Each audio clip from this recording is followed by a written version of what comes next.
Hospice, helping people and their families with the end-of-life journey. Our journey began on September 9th, 2005.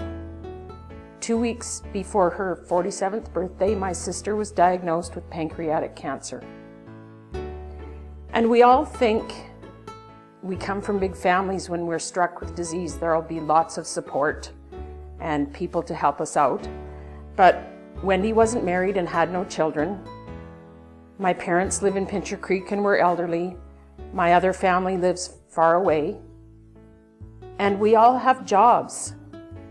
So when it first started with the trips to the hospital and helping her out after surgery, I was the only one of the family that had a flexible job that I could work evenings and weekends and help her out. So it started out with a couple of times a week I would have to drive to Calgary to take her to appointments or help her out. And she was a fiercely independent woman who thought she could do it on her own. But anyone who's ever gone through cancer knows that you can't go it alone. You have to have support. So I was the caregiver.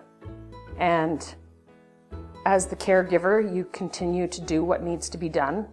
And you don't like to whine because you're not the one that's dying. So what have you got to complain about? But after months of getting up, driving to Calgary, spending the day, coming home, going to work, getting my own work done, you start to feel overwhelmed. And after the months turned into a year, and with the chemo, and as she deteriorated, it became harder and harder. And yet, caregivers don't want to complain. You never feel right complaining that you have to do that. It's the right thing to do. In January of 2007, the liaison nurse at Tom Baker talked to us about hospice. And I realized that this was the soft place we needed to fall back on. But Wendy did not want to go into hospice because that's where people go to die. And she wasn't dying. But after we visited the Rosedale Hospice and she saw the peace and contentment that the people felt there, she said, okay, I will go in just to get my strength back. So she went in, and I can honestly say that when we left her there that day, I felt like a weight had been lifted from my shoulders. I felt like everything was going to be okay. Our journey ended on February 17th, 2007. They called me. I was on my way to Calgary to pick up my daughter who was flying home from California to see her aunt. And they called me and told me that Wendy had passed.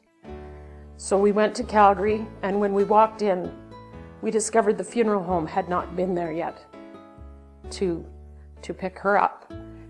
And when I walked into the room, all the pressure of the last 18 months descended on me, and I felt like the floor was torn out from under me.